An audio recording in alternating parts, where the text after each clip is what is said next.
Masungha everyone, মই লক্ষ্য বহুদিনৰ মূৰত পুনৰবাৰ স্বাগতম জনাইছো গ্ৰেড 4 এক্সামৰ কাৰণে ডাইৰেক্টলি ম্যাথছৰ কমন কোৱেশ্চন মই সাধাৰণতে কেতিয়াও ম্যাথছৰ কমন কোৱেশ্চনৰ পিছত যাবলৈ নকওঁ সদায় কওঁ যে ম্যাথছৰ কনসেপ্টটো ইম্পৰ্টেন্ট হয় কনসেপ্টটো যেতিয়া আপুনি ক্লিয়াৰ কৰিব তেতিয়া আপুনি যেনেকুৱা ধৰণৰ কোৱেশ্চন আহিলেও কৰিব পাৰিব আৰু হেতু কাৰণে আমাৰ ম্যাথছৰ কোৰ্স যেটো আমাৰ আছিল সেই কোৰ্সত বহুত সিস্টেমেটিকলি গুটেইবিলাক বুজোৱা হৈছিল যাতে সম্পূৰ্ণ কনসেপ্টটো আমাৰ ক্লিয়াৰ হৈছে আৰু হেইমতে গ্ৰেড 3 লেভেলৰ যি দুটা আমাৰ এক্সামিনেচন ইতিমধ্যে হৈ গৈছে 12 লেভেলৰ আৰু গ্ৰেজুৱেচন লেভেলৰ কাৰণে যি দুটা এক্সামিনেচন হৈ গৈছে তাত আমাৰ ম্যাথছৰ কোৱেশ্চনৰ পৰা ডাইৰেক্টলি বহুত কেটা কোৱেশ্চন নাম্বাৰৰ হৈতে এজ ইট ইজ কমন আহিছে আৰু বাকি কেটা একেবাৰে কনসেপচুৱেল কোৱেশ্চন হয় আমি যেনেকুৱা ধৰণৰ বুজাইছো তেনেকুৱা ধৰণৰ আহিছে সকলোৱে ম্যাথছটো বাকি মই জিকে বহুতে কৰিব পৰা নাই কিন্তু ম্যাথছটো বহুত ভালকে কৰিব পাৰিছে হয়নে ঠিক আছে এতিয়া আৰু এটা কথা এইখিনতে এটো ক'ব লাগিব যে এবাৰ এডিআৰ আপোনালোকে ভালকে লক্ষ্য কৰিলে দেখা পাব যে প্ৰিভিয়াস ইয়াৰ কোৱেশ্চনৰ পৰা ডাইৰেক্টলি ম্যাথছৰ কোৱেশ্চন বহুত কেটা ডাইৰেক্টলি লৈছে নাম্বাৰ হৈতে একে কোৱেশ্চন লৈছে আৰু হেতু কাৰণে মই বাৰে বাৰে আপোনালোকক কওঁ যে প্ৰিভিয়াস ইয়াৰ কোৱেশ্চন বহুত বেছি ইম্পৰ্টেন্ট হয় আৰু হেতু কাৰণে ইউটিউবত সম্পূৰ্ণ ফ্ৰী কে আমাৰ 20 ইয়াৰ্স পিৱাইকিউজ বুলি এটা ফোল্ডাৰ খোলা আছে ম্যাথছৰ 20 ইয়াৰ্স পিৱাইকিউজ বুলি এটা ফোল্ডাৰ খোলা আছে প্লেলিষ্ট খোলা আছে তাত আপোনালোকে অসমৰ গ্ৰেড 3 গ্ৰেড 4 লেভেলৰ যিমান ম্যাথছৰ কোৱেশ্চন আছে গোটেইবিলাক সলভ কৰা আছে গতিকে বহুত বেছি ইম্পৰ্টেন্ট হয় প্ৰিভিয়াস ইয়াৰ কোৱেশ্চন আৰু পেপাৰ 1 মানে কি হয় পেপাৰ 1 মানে আপোনালোকৰ ক্লাস 10 লেভেলৰ গ্ৰেড 4 এক্সামিনেচন হয় গতিকে যোৱাবাৰ এডিআৰ 2022 চনৰ যিখিনি কোৱেশ্চন আহিছিল ম্যাথছৰ ক্লাস 10 লেভেলৰ সেইখিনি মই আগতো কৰাইছো পুনৰ এবাৰ আপোনাক ৰিভাইজ কৰি দিব বিচাৰিছো ইয়াৰ পৰা কোৱেশ্চন ডাইৰেক্টলি আপোনালোকে দেখা পাব এক্সামিনেচন ইয়াৰ পৰা ডাইৰেক্টলি কোৱেশ্চন দেখা পাব আৰু কনসেপ্টটো ইম্পৰ্টেন্ট হয় আমি কোৱেশ্চন বিলাক কৰাৰ লগতে কনসেপ্টটো ক্লিয়াৰ কৰিবলৈ চেষ্টা কৰিম ঠিক আছে বেছি সময় নষ্ট নকৰো গম পাই মই যিমান পাৰি ছুটি ভিডিও বনাও ঠিক আছে প্ৰথম আছিল আমাৰ এটো সক ইয়াত x ৰ ভ্যালুটো ওলাব লাগে গতিকে আমাক ফাৰ্ষ্টত যেটো দিয়া আছে আমি হেতু ফাৰ্ষ্টত লিখি লম আমাক কি দিয়া আছে 4/5 এক্সামত বাৰে বাৰে লিখি থকাৰ প্ৰয়োজন নাই এই ওপৰৰ এই লাইনটো আপোনালোক লিখিয়ে দিব ঠিক আছে এই প্লাসে মাইনাসে ডাইৰেক্টলি মই মাইনাস দি দিছো 3/10 আছে হবনে ইকুৱেল টু x প্লাস এটো মিক্স ফ্ৰেকশনত আছিল মিক্স ফ্ৰেকশনটো আমি কিউ এটো সব মিক্স ফ্ৰেকশনত আছে 1/2 এনেকে আছে হয়নে 1/2 আছে এটো ইম্প্ৰপাৰ ফ্ৰেকশন মানে অপ্ৰকৃত ভগ্নাংশলৈ আমি কনভাৰ্ট কৰিব পাৰিম 2 * 2 2 * 3 হয়নে 3/2 বুজি পালে 2 * 2 এনেকে মাল্টিপ্লাই হয় ওপৰটো লগত প্লাস হয় এতিয়া এটো মই স্টেপ বাৰ গুটেইবিলাক স্টেপ কৰিব গলে বহুত দীঘলীয়া হ'ব 5 আৰু 10 ৰ এলসিএম লখাগু 10 হ'ব 5 ৰে দুবাৰ যাব গতিকে ওপৰৰ 4 ৰ লগত 2 মাল্টিপ্লাই 4 2 = 8 10 ক এবাৰ যাব গতিকে 3 লগত 1 মাল্টিপ্লাই 3 1 = 3 হয়নে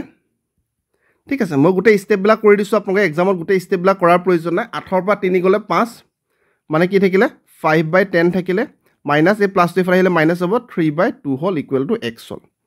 হল ইয়াৰ লৈকে তাৰ নেক্সট ইয়াৰ 10 আৰু 2 ৰ এলসিএম লখাগু 10 হ'ব এই সৰুটোৱে ডাঙৰটো ডাইৰেক্টলি যদি হৰণ যায় ডাঙৰটোৱে এলসিএম হয় ডাঙৰটোৱে লখাগু হয়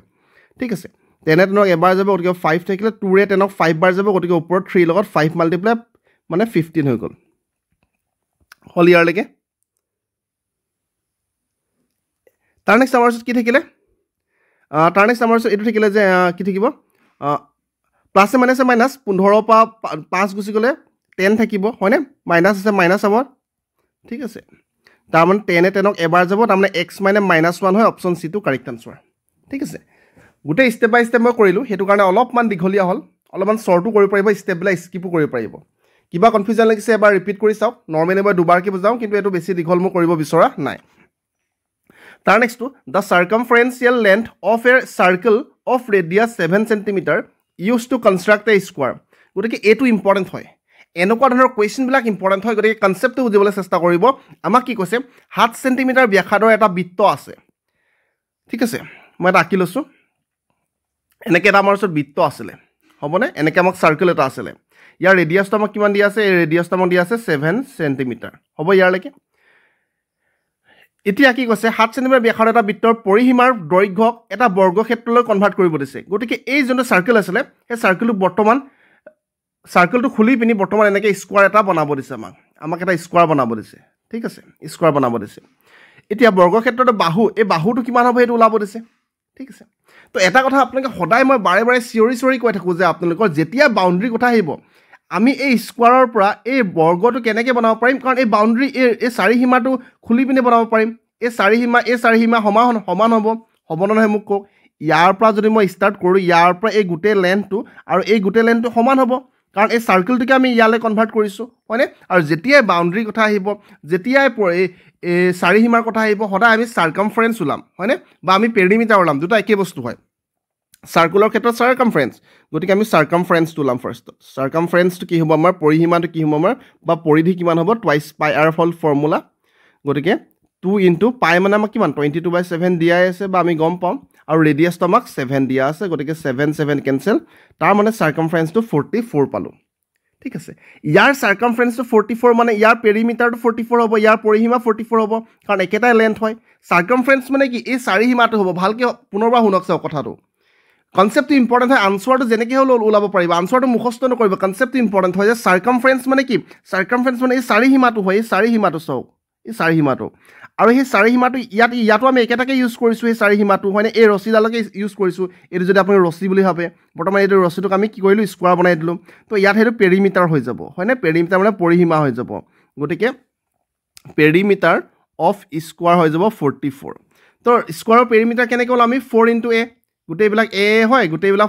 গোটেইবিলাক এ হয় চাৰিটা আছে গতিকে 4 ইনটু এ ওলাওঁ 4 ইনটু ছাইড ওলাওঁ হয়নে ইকুৱেল টু 44 গতিকে ছাইড ইকুৱেল টু 4টো এইফালে গ'লে ডিভাইড হৈ যাব 44ক 4 11 বাৰ যাব গতিকে 11 চেণ্টিমিটাৰ অপশ্যন বিটো হ'ব কাৰেক্ট আনচাৰ 11 চেণ্টিমিটাৰ অপশ্যন বিটো হ'ব কাৰেক্ট আনচাৰ ক্লিয়াৰ আছে স্কোৱাৰটোকে আমি কনভাৰ্ট কৰি দিলোঁ আমাৰ চাৰ্কেলটোকে আমি কনভাৰ্ট কৰি দিলোঁ স্কোৱাৰলৈ গতিকে চাৰ্কুলৰ আমি প্ৰথমত চাৰ্কামফাৰেঞ্চ 44 পালোঁ সেইটো স্কোৱাৰৰ পেৰিমিটাৰ হৈ যাব হয়নে তাৰ পৰা আমি ছাইডটো ইজিলি ওলাব পাৰিছোঁ মই আশা কৰিছোঁ ক্লিয়াৰ আছে কোনো অসুবিধা নাই আগতো আমি বুজাইছোঁ এইখিনি ভালকৈ তাৰ নেক্সট আমাক দিয়া আছে HCF and LCM of 2 numbers দুটা নাম্বাৰৰ LCM আৰু HCF দিয়া আছে দুটা নাম্বাৰৰ আমাক LCM আৰু HCF দিয়া আছে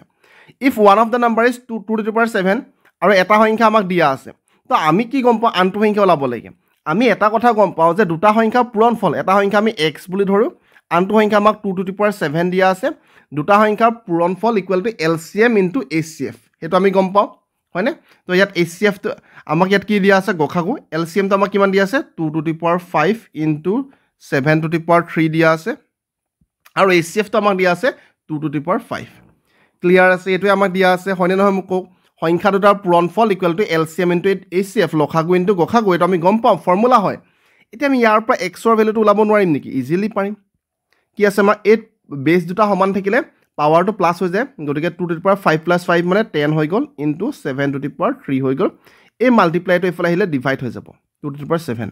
সেই ডিভাইডটোকে ওপৰলৈ লৈ গ'লে কি হৈ যায় মাইনাছ হৈ যায় ঠিক আছে মই আৰু এটা ষ্টেপ কৰি দিছোঁ যাতে খেলি মেলি নালাগে এতিয়া এই দুটা চাওক বেছটো সমান আছে মাজত এই ফ্ৰেকশ্যন চিন মানে ডিভাইড হৈ আছে ডিভাইড হ'লে সদায় পাৱাৰকেইটা মাইনাছ হৈ যায় গতিকে 2 to the power 10 মাইনাছ এই 7টো কি হৈ যাব মাইনাছ হৈ যাব -7 ইনটু 7 to the power 3 তাৰ মানে আনচাৰটো হ'ব আমাৰ 2 to the power 3 into 7 to the power 3 2 to the power 3 into 7 to the power 3 option চিত আছে গতিকে অপশ্যন চিটো হ'ব কাৰেক্ট আনচাৰ বুজি পালে সংখ্যা দুটাৰ পূৰণফল equal to LCM into HCF এই মাল্টিপ্লাইটো এইফালে আনিলোঁ ডিভাইড হৈ গ'ল যেতিয়া ডিভাইড হ'ব ওপৰলৈ নিলে মানে মাইনাছ হৈ যায় হয়নে পাৱাৰটো সমান আছে 2 থাকিলে গতিকে পাৱাৰটো তলৰ পৰা নিয়াটো মাইনাছ হৈ গ'ল আমি আনচাৰটো পাই গ'লোঁ ক্লিয়াৰ আছে কোনো অসুবিধা নাই তাৰ নেক্সট চাওক আমাক ইয়াত কি ওলাব লাগে xৰ মানটো ওলাব লাগে কি ওলাব লাগে xৰ মানটো আমাক কি দিয়া আছে 1296 ইকুৱেল টু x স্কোৱাৰ আমাক দিয়া আছে এতিয়া 1296ৰ স্কোৱাৰ ৰুটটো কিমান হয় আমি নাজানিলে আমি এনেকৈ ওলাব পাৰিম 2 যাব 6 বাৰ 2 যাব 4 বাৰ 1 16 2 8 16 পুনৰবাৰ 2 যাব 3 বাৰ 2 যাব 2 বাৰ 2 যাব 4 বাৰ পুনৰবাৰ 2 যাব এবাৰ 2 যাব 6 বাৰ 2 যাব 2 বাৰ 2 8 বাৰ 2 এবাৰ 3 বা এইটো 99 লিখি দিব পাৰিম হ'বনে এনেকৈ লিখি ল'লোঁ ঠিক আছে 1296 মানে আমি কি পালোঁ 1296 মানে কি পালোঁ 2 into 2 into 2 into 2 into 9 into 9 পালোঁ হ'ব এতিয়া x স্কোৱাৰৰ পৰা যদি আমি x লিখোঁ ইয়াৰ দুটাৰ স্কোৱাৰ ৰুট আমি লৈছোঁ হয়নে ৰুট অভাৰৰ পৰা ওলাই আনিলে আমি দুটাৰ পৰা এটা ওলাই আনিব পাৰিম গতিকে 2 দুটাৰ পৰা এটা 2 ওলাই আনিলোঁ 2 দুটাৰ পৰা এটা 2 ওলালোঁ 9 দুটাৰ পৰা এটা 9 ওলালোঁ গতিকে 9 দুগুণ 18 18 দুগুণ 36 তাৰমানে 36 হ'ল কিমান হ'ল 36 ঠিক আছে ৰ'ব এইটো x স্কোৱাৰে আছে বৰ্তমানলৈকে এইটো আমি স্কোৱাৰ ৰুটটো অলৰেডি আছে স্কোৱাৰ ৰুটৰ পৰা আমি জাষ্ট বাহিৰলৈ লৈ আনিছোঁ হয়নে ঠিক আছে তো x স্কোৱাৰ মানে 36 এইডোখৰত আমি এইটো স্কোৱাৰটো নাইকিয়া কৰিম গতিকে xৰ ভেলু হৈ যাব 6 অপশ্যন বিটো হ'ব কাৰেক্ট আনচাৰ বুজি পালে নে নাপালে মই আকৌ এবাৰ কৈ দিছোঁ 1296টোক আপোনালোকে ভাঙি লওক যদিহে ইয়াৰ স্কোৱাৰ ৰুটটো 36 ডাইৰেক্টলি জানে ডাইৰেক্টলি বহাব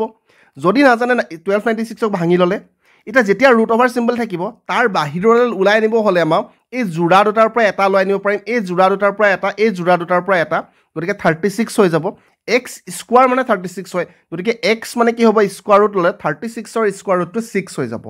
ক্লিয়াৰ আছে তাৰ নেক্সট আমি যাম 5 নম্বৰ কুৱেশ্যন আমাক কি দিয়া আছে এনেকুৱা ধৰণৰ কুৱেশ্যন ইম্পৰ্টেণ্ট হয় আমাক দিয়া আছে বিজিত পাৰ্চেজ এন আৰ্টিকল ফৰ 800 বিজিতে কোনো এক সামগ্ৰী 800 টকাত কিনিলে আৰু বিকিলে কিমান এনেকুৱাকৈ বিকিলে যাতে তাৰ 20% লাভ হ'ল চেলিং প্ৰাইচত বহুত বেছি ইম্পৰ্টেণ্ট হয় কুৱেশ্যনটো ভালকৈ লক্ষ্য কৰিব বহুত বেছি ইম্পৰ্টেণ্ট হয় কুৱেশ্যনটো ভালকৈ লক্ষ্য কৰিব বিজিতে 800 টকাত এটা বস্তু কিনিলে আৰু সামগ্ৰীটো এনেদৰে বিক্ৰী কৰিলে যাতে লাভৰ পৰিমাণটো বিক্ৰী মূল্যৰ 20% হয় সদায় আমাক কিনা মূল্যৰ দিয়া থাকে সদায় আমাক কিনা মূল্যৰ দিয়া থাকে ইয়াত বিক্ৰী মূল্য দিয়া আছে চাওক চেলিং প্ৰাইচৰ 20% হয় তো আমাক বস্তুটো প্ৰথমত কি দিয়া আছে আমি চাম যে প্ৰফিট কি দিয়া আছে আমাক প্ৰফিট দিয়া আছে 20% মানে 20/100 হয় এটোক আমি কাটাকাটি কৰিলে 20 নিজক এবাৰ যাব তলক 5 বাৰ যাব মানে 1/5 হ'ল ঠিক আছে তাৰ মানে এটা কথা আপোনালোকে ইয়াত যদি ভালকৈ লক্ষ্য কৰে যে 1 টো হৈ গ'ল প্ৰফিট কি হৈ গ'ল প্ৰফিট লাভ হৈছে আৰু 5 টো হ'ল চেলিং প্ৰাইচ হ'বনে নহ'ব মোক কওক আপোনালোকে কাৰণ যিটো লাভ হৈছে যিটো প্ৰফিট আছে এটা চেলিং প্ৰাইচত হৈ আছে চাওক বিক্ৰী মূল্য হৈ আছে বিক্ৰী মূল্য গতিকে তলৰটোতো বিক্ৰী মূল্য হ'ব চেলিং প্ৰাইচ হ'ব তো ইয়াৰ পৰা আমি এটা কথা লক্ষ্য কৰিব পাৰোঁ প্ৰফিট যদি লাভ যদি 1 হৈছে আৰু চেলিং প্ৰাইচ যদি 5 হৈছে তাৰ মানে বিক্ৰী মূল্য ইয়াৰ ডিফাৰেন্সটো হ'ব সৰি কিনা মূল্য কোষ্ট প্ৰাইচটো হৈ যাব 4 হ'বনে নহয় মোক কওক ভালকৈ আপোনালোকে লক্ষ্য কৰক কোষ্ট প্ৰাইচ কিমান হ'ব 4 ইউনিট হ'ব হ'বনে নহয় মোক কওক আপোনালোকে 5 ইউনিট হ'ল চেলিং প্ৰাইচ তাৰ ভিতৰত আপোনালোকে এটা কথা লক্ষ্য কৰক 5 টকা যদি আপুনি এটা বস্তু বিকিছে 5 টকাত যদি আপুনি এটা বস্তু বিকিছে আৰু 1 টকা যদিহে লাভ কৰিছে তাৰ মানে কিনিছিলে আপুনি কেই টকাত 4 টকাত কিনিছিলে 4 টকাত কিনি 1 টকা লাভ হ'ল সেইকাৰণে 5 টকাত বিকিছে তেনেকৈ ভাবিব পাৰিব আৰু কিনা মূল্যটো আমি কিমান পালোঁ 4 ইউনিট আৰু সেইটো টকা হিচাপে কিমান দিয়া আছে 800 দিয়া আছে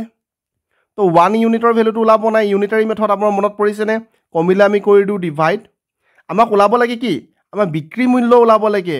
চেলিং প্ৰাইচ ওলাব লাগে বিক্ৰী মূল্যটো 5 ইউনিট হয় গতিকে 5 ইউনিটৰ ভেলুটো আমি ওলাব লাগে 800 ডিভাইড বাই 4 ইনটু 5 4 এক দুবাৰ যাব গতিকে 1000 টকা হৈ যাব কাৰেক্ট আনসাৰ 1000 টকা হ'ব কাৰেক্ট আনসাৰ যিসকলে এনেকৈ কৰিব মন নাযায় ডাইৰেক্টলি কৰিব পাৰিব অপশ্যনৰ পৰা একো প্ৰব্লেম নাই ধৰক আপুনি ভাবিছে 1000 টকাটো কাৰেক্ট আনসাৰ গতিকে 1000 টকাৰ 20% কিমান হয় চাওক লাভটো কি বিক্ৰী মূল্য 20% হয় গতিকে 1000 টকাৰ 20% 10% মানে 100 টকা 10% মানে 100 টকা 20% মানে 200 টকা হৈ যাব গতিকে 200 টকাটো হৈ গ'ল ইয়াত হয়নে এইটো হৈ গ'ল কিমান চেলিং প্ৰাইচ আমি ধৰিছোঁ এইটো চেলিং প্ৰাইচ এইটো হৈ গ'ল লাভ তো কোষ্ট প্ৰাইচটো কিমান হ'ব কোষ্ট প্ৰাইচটো 800 টকা যিটো আমাৰ মিলিছে চাওক কিন্তু যদি আপোনালোকে এইটো কাৰেক্ট আনসাৰ বুলি ভাবে ভালকৈ চাওক মই কি ক'ব বিচাৰিছোঁ যদি আপুনি 1300 টকাটো কাৰেক্ট আনসাৰ বুলি ভাবে ইয়াৰ 20% মানে 260 হৈ যাব গতিকে 1300 টকাৰ পৰা যদি আপুনি 260 মাইনাছ কৰি দিয়ে 800 টকা নোলাব গতিকে এইটো হ'ব নোৱাৰে বুজি পাইছে নাই পোৱা এইটো হৈ গ'ল চেলিং প্ৰাইচ আৰু 260 হ'ব লাভ প্ৰফিট গতিকে তাৰ পৰা মাইনাছ কৰি দিলে চেলিং প্ৰাইচৰ পৰা প্ৰফিটটো মাইনাছ কৰিলে আমাৰ 800 টকা কোষ্ট প্ৰাইচটো নোলায় চ' এইটো হ'ল কাৰেক্ট আনসাৰ এবাৰ ভিডিঅ'টো আকৌ আগলৈ নিপিনি ভালকৈ চাওক ইম্পৰ্টেণ্ট কুৱেশ্যন আছিলে এইটো ঠিক আছে তাৰ নেক্সট এইটো ইম্পৰ্টেণ্ট কুৱেশ্যন চাওক গ্ৰেড 4 বুলি যোৱাবাৰ ইমান ইজি কুৱেশ্যন নাছিলে এইবাৰ আমাৰ মেথছৰ কুৱেশ্যনৰ লেভেলটো অলপমান কমাই দিছিলে গতিকে আমি আশা কৰিছোঁ এইবাৰ গ্ৰেড 4 অলপমান ইজি আহিব তথাপি ভালকৈ চাওক কুৱেশ্যনবিলাক কনচেপ্টটো ক্লিয়াৰ কৰাটো ইম্পৰ্টেণ্ট হয় আমাক কি দিয়া আছে A sheet of paper of thickness 0.5 mm is repeatedly folded to fill up a gap of size 12.8 cm.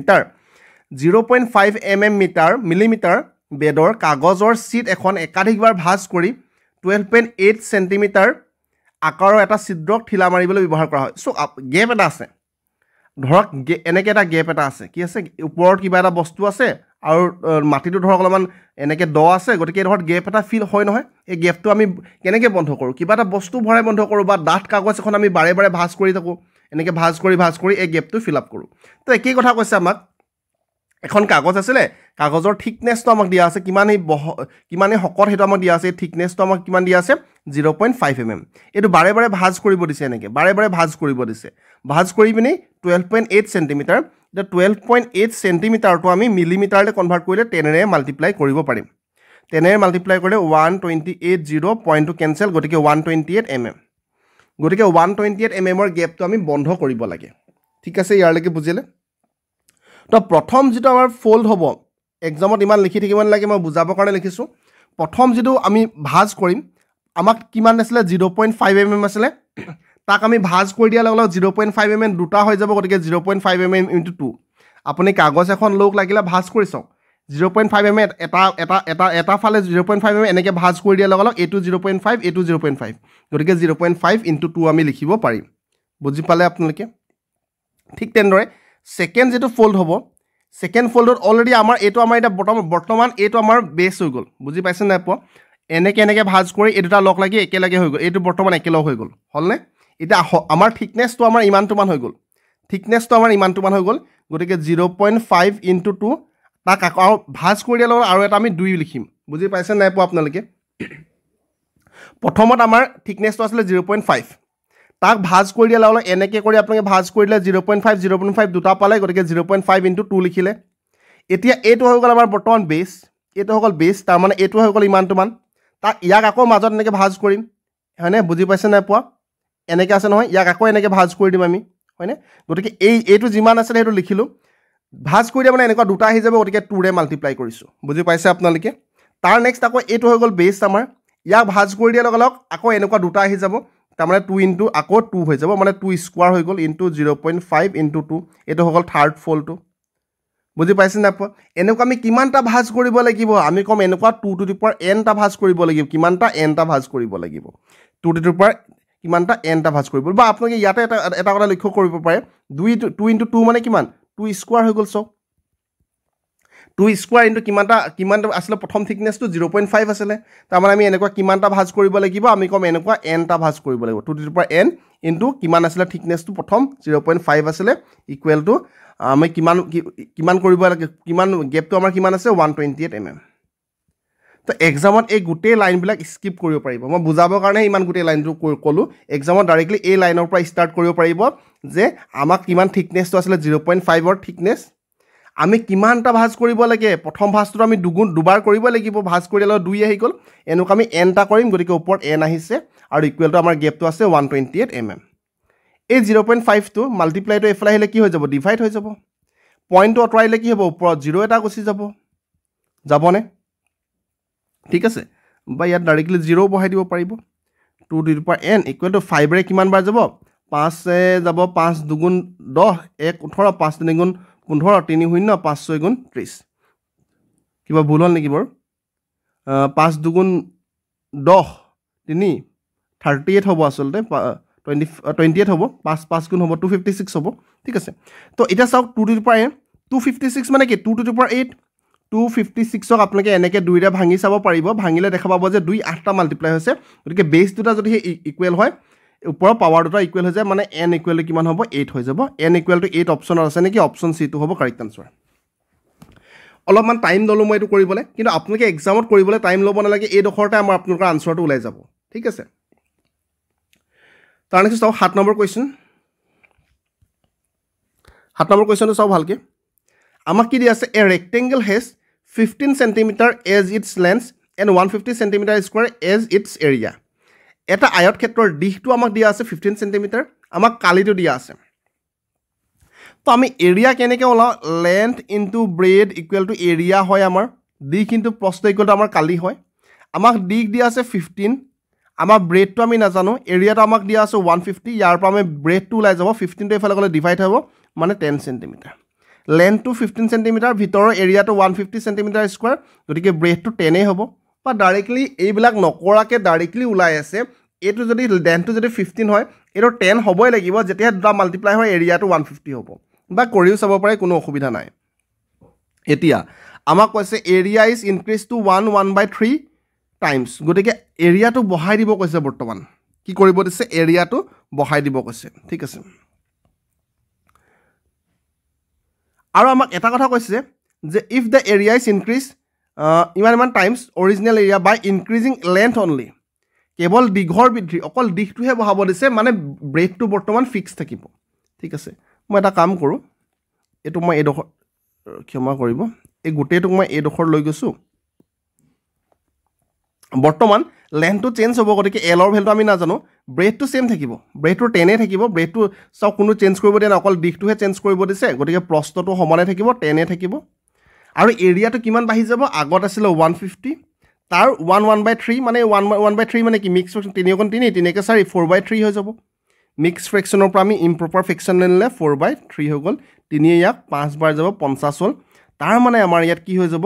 লেন্থৰ ভ্যালুটো কিমান হৈ যাব 5 × 20 200 200 ডিভাইড 10 টো এফালে আহিলে ডিভাইড হৈ যাব তাৰ মানে লেন্থটো বৰ্তমান 20 হৈ গ'ল লেন্থটো বৰ্তমান কিমান হৈ গ'ল 20 সেন্টিমিটাৰ নতুন আয়াতটোৰ পৰিসীমা ওলাব দিছে পেৰিমিটাৰ তো পেৰিমিটাৰ আমি কেনেকৈ ওলাও perimeter 2 into length plus bread গতিকে 2 ইনটু লেন্থটো বৰ্তমান 20 হৈ গ'ল ব্ৰেডটো 10 আছে গতিকে 20 প্লাস 10 মানে 30 ইনটু 2 মানে 60 সেন্টিমিটাৰ 60 সেন্টিমিটাৰ অপচন বি আছে অপচন বি টো কাৰেক্ট আনসাৰ মাত্ৰ বুজি পাব লাগে কোৱেশ্চনত কেনেকৈ কৈছে কোৱেশ্চনটো বুজাটো ইম্পৰ্টেন্ট হয় কোৱেশ্চনৰ পৰা এটা শব্দৰ পৰা আনসাৰলৈ অহাটো ইম্পৰ্টেন্ট হয় গতিকে আনসাৰটো ভালকৈ বুজাতকৈ আপুনি কোৱেশ্চনৰ পৰা কেনেকৈ আমি আনসাৰৰ ষ্টেপলৈ আহিছো হেতু ইম্পৰ্টেন্ট হয় আমাক দিশ দিয়া আছে আমাক কালি দিয়া আছে আমি প্ৰস্থ ওলালো বৰ্তমান প্ৰস্থটো ফিক্স ৰাখি পিনি এৰিয়াটো চেঞ্জ কৰি দিলে এৰিয়া চেঞ্জ হ'লে মানে লেন্থটো চেঞ্জ হৈ গ'ল লেন্থটো নতুন লেন্থটো আমি পালো আমি ব্ৰেডটো পালো আমি পেৰিমিটাৰ ইজিলি ওলাব পাৰিলো আমি পৰিসীমা ইজিলি ওলাব পাৰিলো তাৰ নেক্সট চাওক আমাক কি দিয়া আছে আমাক কৈছে which of the following is a factor of ইমানটো মান তো এই পলিনমিয়েলটোৰ এটা উৎপাদক ওলাব লাগে আমাক কি পলিনমিয়েলটো কি দিয়া আছে x² - x - 2 ঠিক আছে এটো x² হয় তো আমি যদি ভাঙি দিও কি কৰিব পাৰিম আমি x² সো এই ইয়াৰ আগত একো নাই মানে 1 আছে 1 আৰু 2 মানে মাল্টিপ্লাই কৰিলে 2 হ'ব তো আমি মাজত আমি এটোক এনেকুৱাকৈ ভাঙিব লাগিব যাতে মাল্টিপ্লাই কৰিলে 2 হয় আৰু প্লাস বা মাইনাস কৰিলে মানে ইয়াৰ আগত একো নাই মানে 1 আছে 1 হ'ব লাগিব ঠিক আছে তো আমি কি কৰিম -2x + x যদি আমি কৰি দিও এটা চাও এই -2x ৰ পৰা x গুচি গলে এটোকে আমি পাই যাম পামনে নাপাম চাওক আপোনালোকে আৰু ইয়াৰ আগত একো নাই মানে 1 আছে 1 আৰু 2 মাল্টিপ্লাই কৰিলে এই 2 টোকে পাম হয়নে এনেকুৱা ধৰণৰ আমি কৰিছো আমাৰ মেথছৰ কোৰ্সত কৰা আছে চাওক আমি পলিনমিয়েলৰ ওপৰত ডিসকাস কৰিছো লগত আমি এটো কোৱাড্ৰেটিক ইকুৱেচন হয় কোৱাড্ৰেটিক ইকুৱেচনৰ ওপৰতো ভালকৈ ডিসকাস কৰা আছে ঠিক আছে তো কমন ল'ব পাৰিম x কমন ল'লে ইয়াত x থাকিব - x টো গুচি গ'ল 2 থাকিলে ঠিক আছে x - 2 হ'ল তাৰ মানে প্লাস 1 এটা কমন ল'ব পাৰিম x - 2 হ'ল গতিকে x - 2 আৰু এটা ফেক্টৰ হ'ব x - 2 এটা ফেক্টৰ হ'ব x + 1 ইয়াত x - 2 আছে সো x - 2 টো হ'ব কাৰেক্ট আনসাৰ ঠিক আছে নেক্সট লৈ যাম আমাক মিন ওলাব লাগে মিন মানে কি মিন মানে এভাৰেজ ওলাব লাগে মিন মানে গড় ওলাব লাগে গড় আমি কেনেকৈ ওলাও গোটেইবিলাক প্লাস কৰি দিম ইয়াত যিমানটা আছে গোটেইখিনি প্লাস কৰক খুব সম্ভৱ গোটেইখিনি প্লাস কৰিলে 91 হ'ব কিমানটা আছে এটা দুটা তিনটা চাৰিটা পাঁচটা ছটা সাতটা আঠটা নটা 10টা 11 12 13টা আছে 13 ডিভাইড কৰিম মানে 7 হ'ব কাৰেক্ট আনসাৰ অপচন এ টো হ'ব কাৰেক্ট আনসাৰ মেথছত আপুনি কিছুমান কোৱেশ্চন একেবাৰে সহজত ওলাব পাৰিব কিছুমান কোৱেশ্চনত অলপমান টাইম লাগিব হেতু কাৰণে বাকি সাবজেক্টৰ পৰা যিমান পাৰে টাইম বচাবলৈ চেষ্টা কৰিব মেথছৰ কাৰণে তাৰ নেক্সট এটো ইজি কোৱেশ্চন হয় আমাক কি দিয়া আছে আমাক কৈছে যে 0.003 ইয়াত হৰণ চিন আছে হৰণটো আমি ফ্ৰেকশন হিচাপে লিখিব পাৰিম হয়নে তাৰ কোৱেশ্চন মাৰ্ক মানে আমি x লিখি লৈছো ইকুৱেল টু 0.3 হয় তো x ৰ ভ্যালুটো ওলাব লাগে কোৱেশ্চন মাৰ্কৰ ভ্যালুটো ওলাব লাগে তো আমি কি কৰিব পাৰিম simply 0.003 divided by 0.3 equal to x এনেকৈ আমি ক্ৰস চেঞ্জ কৰি দিছো হয়নে একো নাই একো প্ৰবলেম নাই ঠিক আছে তো পইণ্ট বিলাক যদি অতৰাই দিও ওপৰত তিনটাৰ আগত পইণ্ট আছে গতিকে অতৰাই দিলে তলত তিনটা 0 আহি যাব তলত এটাৰ আগত পইণ্ট আছে অতৰাই দিলে ওপৰত এটা 0 আহি যাব হয়নে তো এটো শূন্য কেনসেল 3 ইয়াক এবাৰ যাব ওপৰত একো নাই মানে 1 আছে গতিকে 1 ডিভাইডেড বাই 100 হয়নে তলত দুটা 0 আছে মানে ওপৰত দুটাৰ আগত পইণ্ট আহিব 0.01 একেবাৰে সহজ হয় কিন্তু যিসকলৰ একেবাৰে ডেসিমেলৰ ওপৰত যদি আইডিয়া নাই ফ্ৰেকশন মানে দশমিক আৰু ভগ্নাংশৰ ওপৰত যদি আইডিয়া নাই অলপমান কনফিউজন লাগিব সেই কাৰণে টপিক ওয়াইজত পঢ়াটো ইম্পৰ্টেন্ট আছিল সেই কাৰণে আমাৰ মেথছৰ কোৰ্সত বহুত সিস্টেমেটিক্যালি আমি বহুত সিস্টেমেটিক্যালি পঢ়াইছিলো কনসেপ্টটো ক্লিয়াৰ কৰাৰ ওপৰত ইম্পৰ্টেন্ট আছিল আৰু বহুত বেছি সিস্টেমেটিক্যালি আছিল আপুনি যিসকলে কোৰ্স পাৰচেজ কৰিছে তেখেতসকলে গম পায় গ্ৰেড 3 লেভেলৰ গোটেইখিনি কোৱেশ্চন কৰিব পাৰিছে সকলোৱে জিকে কোৱেশ্চন কৰিব পৰা নাই ইংলিছৰ কোৱেশ্চন কৰিব পৰা নাই কিন্তু মেথছৰ গোটেইখিনি কৰিব পাৰিছে যিসকলে আগত মেথছৰ কোৱেশ্চন কৰিবও নোৱাৰিছিল তেখেতসকলেও কৰিব পাৰিছে গতিকে আমি বহুত সিস্টেমেটিক্যালি দিছিলো মইতো এতিয়া মেথছৰ কোৰ্সটো লগ বুলি প্ৰমোট বেছি নকৰোৱে বাৰু বাকি আপোনালোকৰ ইচ্ছা তাৰ নেক্সট চাও আমাক কি দিয়া আছে 11/12 ইয়াৰ ভিতৰত কোনটো আটাইতকৈ ডাঙৰ হেতু ওলাব লাগে তো আমাক কি দিয়া আছে 11/12 12/13 13/14 আৰু 14/15 যেতিয়া এই ডিফাৰেন্সটো সকলোতে সমান থাকিব সকলোতে ডিফাৰেন্সটো 1 হয় চাও 11 আৰু 12 ডিফাৰেন্স 12 13 13 14 14 15 ডিফাৰেন্সটো 1 হয় গতিকে যেটো আটাইতকৈ দেখিবলৈ ডাঙৰ টাইপৰ লাগিছে এটো হৈ যাব লাৰ্জেষ্ট যেটো আটাতকৈ সৰু টাইপৰ লাগিছে এটো হ'ব স্মলেষ্ট নহলে বা আপুনি এনেকৈ ক্ৰছ মাল্টিপ্লাই কৰি ওলাব পাৰিব এটো 12 12 যে 144 আৰু 11 * 13 মানে 130 143 চাও 143 তো কোনটো ডাঙৰ হয় এটো ডাঙৰ হ'ব এই দুটাৰ ভিতৰত গতিকে এটো কেনসেল কৰিলে তাৰ নেক্সট এই দুটাৰ ভিতৰত আকৌ চেক কৰিব পাৰিব এনেকৈ চেক কৰি পিনিও আনসাৰ ওলাব পাৰিব আমি সকলোবিলাক ভালকে ডিসকাস কৰিছো অলৰেডি ঠিক আছে তাৰ নেক্সট আমাৰ 12 নম্বৰটো কি দিয়া আছে what percentage of 1.5 kg is 7.5 gram 1.5 kg কিমান শতাংশটো 7.5 গ্ৰাম হয় হয়নে তো আমি কি কৰিম প্ৰথমত আমাক দিয়া আছে এটো কেজিত 1.5 কেজিত আমি গ্ৰামলৈ কনভাৰ্ট কৰিম গ্ৰামলৈ কনভাৰ্ট কৰিলে 1.5 ইনটু 1000 হ'ব হয়নে 1000 তো এই কি হৈ যাব আমাৰ পইণ্টটো যদি আমি অতৰাই দিওঁ কিমান হ'ব 1500 গ্ৰাম ঠিক আছে 1.5 কেজি মানে আমি গম পালো 1500 গ্ৰাম হয় কিমান হয় 1500 গ্ৰাম হয় তাৰ 7.5 গ্ৰাম গতিকে ওপৰত 7.5 লিখিলো পইণ্টটো যদি অতৰাই দিওঁ তলত আৰু এটা জিৰো আহি গ'ল ঠিক আছে এটো কেমক ওলাব দিছে 1.5 কেজিৰ 75 গ্ৰাম বুলি মই ডাইৰেক্টলি কৈছো কাৰণ 7.5 গ্ৰাম কৈছে হেটো আমি পইণ্টটো অতৰাই দিলে তলত জিৰো গুচি গ'ল এটো শতাংশলৈ কনভাৰ্ট কৰিবলৈ আমি কি কৰিম 100 এ মাল্টিপ্লাই কৰি দিম 0.000 কেনসেল গ'ল ঠিক আছে 15 কাটিলে মানে 10 বাৰ যাব 15 কাটিলে মানে 5 বাৰ যাব তো তাৰ মানে তলত এটা জিৰো আছে মানে ওপৰত এটা আগত পইণ্ট মানে 0.5% 0.5 option C to correct answer ঠিক আছে 1.5 কেজি যেটো আমাৰ টোটাল হয় আমি তলত লিখো এটা আমি গ্ৰামলৈ কনভাৰ্ট কৰি লিখিলো 7.5 গ্ৰামটো ওপৰত লিখিলো পইণ্টটো উঠাই দিলো পাৰ্চেন্টেজলৈ নিবলৈ শতাংশ কথা কৈছে পাৰ্চেন্টেজলৈ নিবলৈ 100 এ মাল্টিপ্লাই ঠিক আছে এনেকুৱা ধৰণৰ কোৱেশ্চনটা আমাৰ থাৰ্ড গ্ৰেডৰ এক্সামিনেশনটো আহিছিলে ঠিক আছে গতিকে ইম্পৰ্টেন্ট হয় আমাক দিয়া আছে a/b = 8/6 ডাইৰেক্টলি a = 8 b = 6 বুলি লিখিব পাৰিব তাৰ মানে আমি কি কৰিম 6 * 8 লিখিব পাৰিম প্লাস 2 * b to 6 লিখিব পাৰিম পুনৰবাৰ 4 * 8 লিখিব পাৰিম a মানে 8 লিখিছো b মানে কি লিখিম b মানে 6 লিখিম তাৰ মানে 6 * 8 = 48 48 প্লাস 6 * 2 = 12 4 * 8 * 4 = 32 minus 6 * 2 = 12 6 * 2 = 12 এটো মানে 60 হৈ গ'ল তলত 32 বা 0 20 হৈ গ'ল হয়নে গতিকে ডাইৰেক্টলি 3 হ'ব so option B to correct answer ঠিক আছে মাত্ৰ ভ্যালুবিলাক পুট কৰিছো ইজিলি ওলাইছে তাৰ নিশ্চয় যাম এটো ইম্পৰ্টেন্ট হয় টাইম এণ্ড ডিসটেন্সৰ এটো ইম্পৰ্টেন্ট হয় টাইম এণ্ড ডিসটেন্স কলা আমাৰ ওচৰত এটা ফৰ্মুলাই মনত পৰে speed equal to distance by time হয়নে আমাক কৈছে Rajen goes to school from his house at a speed of 2 kilometre per hour and returns at a speed of 3 km per hour ৰাজেনে 2 কিলোমিটাৰ পাৰ ঘণ্টা বেগত স্কুললৈ যায় আৰু ঘূৰি আহোঁতে অলপমান স্পীডটো বঢ়াই দিয়ে যেহেতু ভোক লাগে অলপমান ঘৰত আহি ভোক লাগে গতিকে দৌৰি দৌৰি আহে বা শক্তিমান চাবলৈ আহে দৌৰি দৌৰি আমি আগত যেনেকৈ স্কুলৰ পৰা শক্তিমান চাবলৈ দৌৰি দৌৰি আহোঁ জুনিয়ৰ জি চাবলৈ দৌৰি দৌৰি আহোঁ তো দৌৰি দৌৰি অহাৰ কাৰণে অলপমান স্পীডটো বাঢ়ি গ'ল 3 কিলোমিটাৰ পাৰ আৱাৰ ঠিক আছে আৰু অহা যোৱা দুটা কৰোঁতে তেখেতৰ টোটেল টাইমটো আমাক দিয়া আছে 5 ঘণ্টা আমাৰ টাইম ইয়াৰ পৰা আমি টাইমৰ ফৰ্মুলা বনাই লওঁ নিজে টাইমৰ ফৰ্মুলা কি হ'ব t = ডিসটেন্স বাই স্পীড টাইমৰ ফৰ্মুলা কৰিছো জাস্ট আমি হয়নে তো টোটেল টাইমটো আমাক কিমান দিয়া আছে 5 ঘণ্টা দিয়া আছে ডিসটেন্সটো কিমান হয় ডিসটেন্সটো আমি নাজানো ঘৰৰ পৰা স্কুলৰ দূৰত্বটো ওলাব লাগে ডিসটেন্সটো ফিক্স হ'ব ডিসটেন্সটো হলনি নহয় গতিকে ডিসটেন্সটো আমি x বুলি ধৰিলো যাওঁতে কিমান স্পীডত গৈছে s টো তলত আহিব স্পীডটো আমাৰ 2 কিলোমিটাৰ কি গৈছে প্লাস আহোঁতেটো ডিসটেন্সটো ফিক্সে থাকিব x এ থাকিব হয়নে আহোঁতে কিমান স্পীডত আহিছে 3 কিলোমিটাৰ পাৰ ঘণ্টা স্পীডটো 3 দিয়া আছে ঠিক আছে 3 আৰু 2 লখাগু এলসিএম এটো কো প্ৰাইম নাম্বাৰ হৈ যাব গতিকে 6 হৈ যাব 2 ৰে 3 বাৰ যাব ওপৰত 3x 3 ৰে 2 বাৰ যাব ওপৰতে 2x হৈ গ'ল equal to 5 = 5x divided by 6 হয়নে এই 5 ডাইৰেক্টলি কেনসেল গুচি যাব বুলি ক'ব পাৰে আপোনালোকে বা এনেকৈ লিখিব পাৰে 30 ক্ৰছ মাল্টিপ্লাই কৰিলে 30 = 5x গতিকে x ৰ ভ্যালুটো 6 হৈ যাব 5 ৰে 30 6 বাৰ যাব গতিকে ডিসটেন্সটো কিমান হয় 6 কিলোমিটাৰ হয় মই আশা কৰিছো বুজি পাইছে সহজ কোৱেশ্চন হয় মই গোটেই ষ্টেপবিলাক কৰি দিছো তথাপি নিজে কৰিবলৈ চেষ্টা কৰিব তাৰ next 15 number question The total surface area of a cube is 96 centimeter cube এটা কিউবৰ টোটাল সাৰফেস এৰিয়াটো আমাৰ দিয়া আছে টোটাল সাৰফেস এৰিয়াটো কেনেকৈ আমি ওলাও টোটাল সাৰফেস এৰিয়াটো আমি গম পাওঁ 6l² হয় টোটাল সাৰফেস এৰিয়াৰ ফৰ্মুলাটো 6l² হয় ঘনকৰ ক্ষেত্ৰত কিউবৰ ক্ষেত্ৰত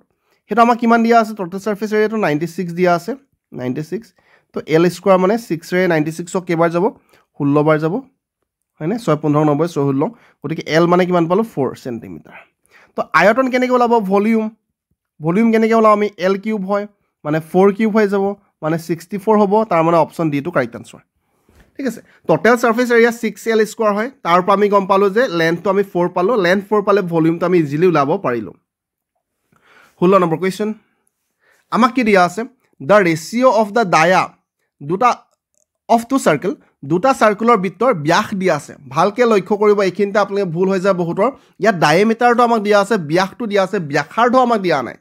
ব্যাসৰ অনুপাত আমাক কিমান দিয়া আছে 2:3 দিয়া আছে ঠিক আছে আমাক ওলাব লাগে কি আমাক এৰিয়া ওলাব লাগে সাৰ্কুলাৰ এৰিয়া ফৰ্মুলাটো হল পাই r স্কয়াৰ হে r টোকে আমি ডায়ামিটাৰ ব্যাসৰ ক্ষেত্ৰত কি লিখিব পাৰিম যে r মানে কি হয় r equal to d/2 হয় ডায়ামিটাৰ আধা হয় গতিকে আমি লিখিব পাৰিম যে d/2 হোল স্কয়াৰ লিখিব পাৰিম নে নোৱাৰিম আৰামসে পাৰিম কোনো প্ৰবলেম নাই কাৰণ আমি ইয়াত ব্যাস দিয়া আছে হয়নে গতিকে ব্যাসৰ ৰেসপেক্টত লিখিছো r মানে d/2 লিখিছো তো এনেকুৱা দুটা আছে আমাৰ ওচৰত হয়নে তাৰ ৰেশিওটো আমাক ওলাব লাগে গতিকে আমি কি লিখিব পাৰিম পাই টু পাই লিখিলো হয়নে প্ৰথম d মানে আমি 2 বহাব পাৰিম ডাইৰেক্টলি প্ৰথম d মানে বা টুৱাইস x ধৰিব পাৰিম গতিকে টুৱাইস x ডিভাইডেড বাই 2 হোল স্কয়াৰ ৰেশিও পাই ইনটু তাৰ নেক্সট পুনৰবাৰ 3x হ'ব হয়নে 3x/2 হোল স্কয়াৰ মই আশা কৰিছো বুজি পাইছে একেবাৰে সহজ হয় তো পাই প্ৰথমতে কেনসেল হ'ল 2 2 4 ওপৰত 4x স্কয়াৰ ডিভাইডেড বাই 4 হ'ল ৰেশিও 9x স্কয়াৰ ডিভাইডেড বাই 4 হ'ল গতিকে a4 cancel x square cancel 4:9 option B টো হ'ব কাৰেক্ট আনসাৰ আমি গম পাওঁ যে বৃত্ত এটাৰ এৰিয়াটো কি হয় পাই r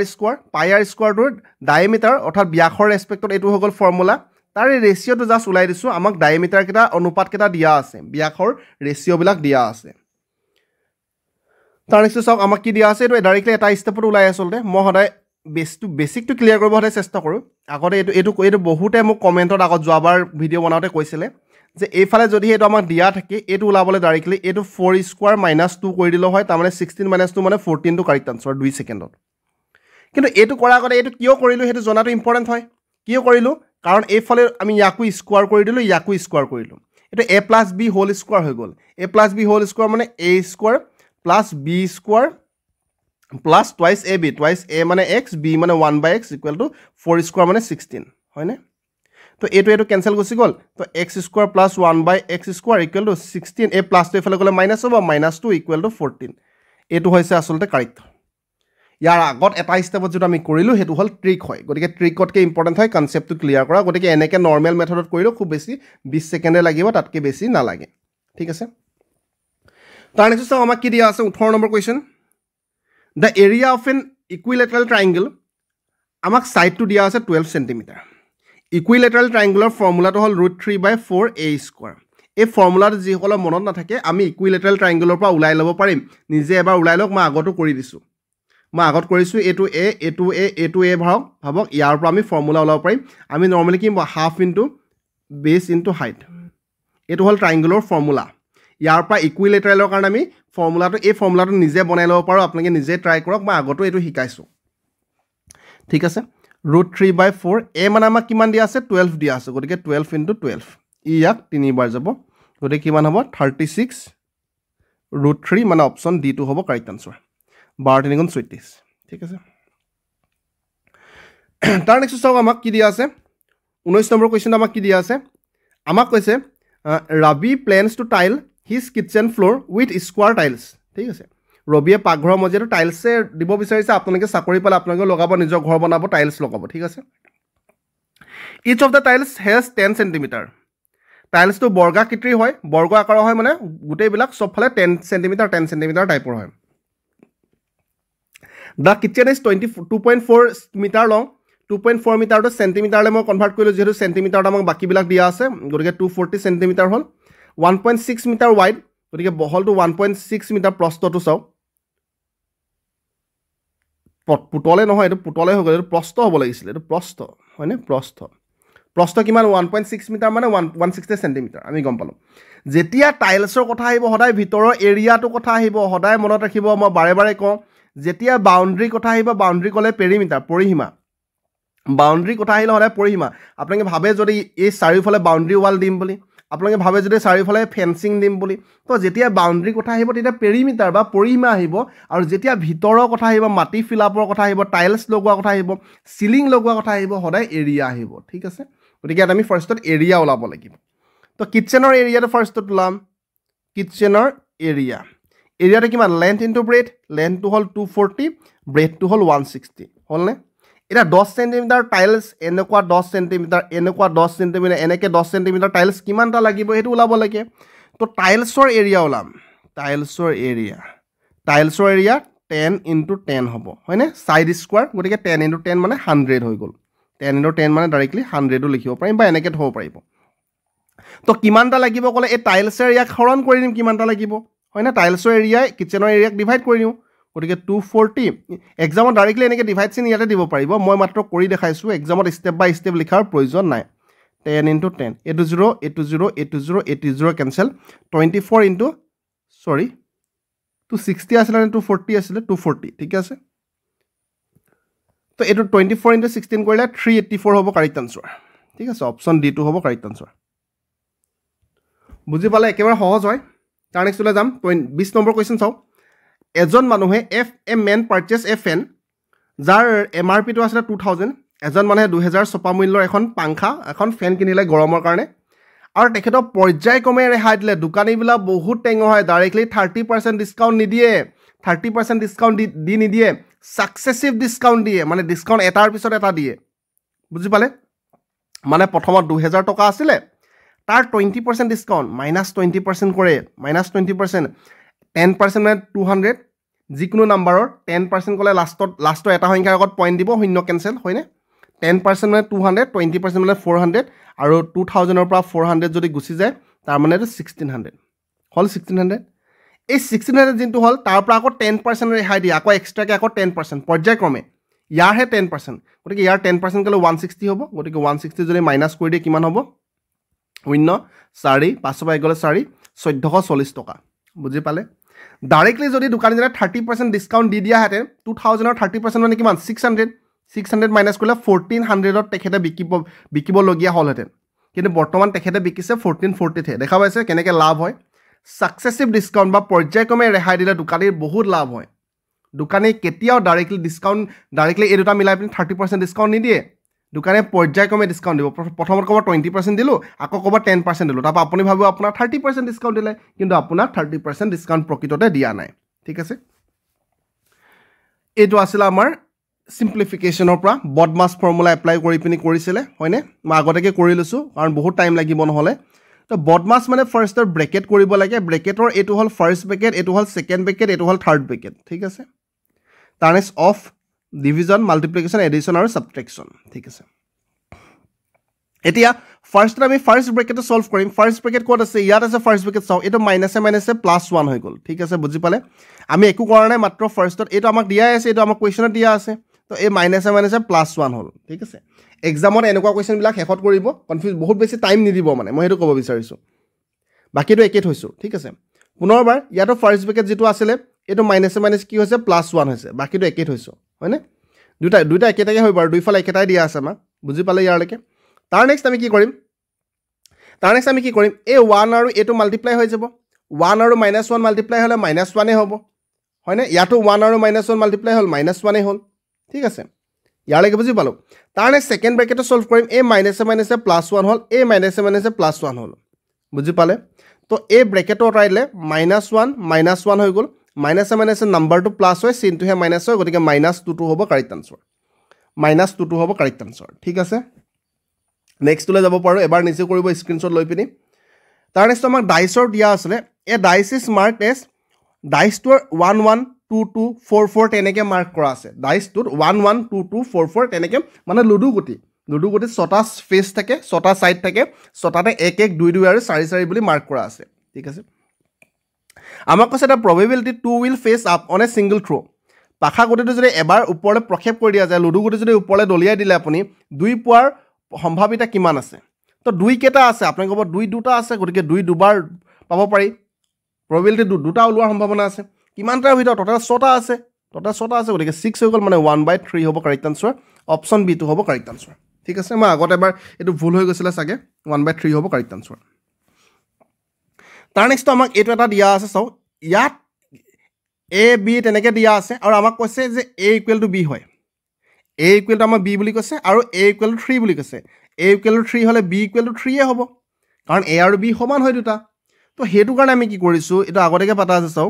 যে a = আমি 3 পাতিছো b = আমি 3 পাতিছো সিম্পলি আৰু একো কৰা নাই a b = আমি 3 আৰু 3 পাতিছো একো চিন নাই মানে মাল্টিপ্লাই হৈ আছে a স্কয়াৰ মানে 3 স্কয়াৰ হৈ গৈছে b স্কয়াৰ মানে 3 স্কয়াৰ হৈ গৈছে ঠিক আছে ইয়ালৈকে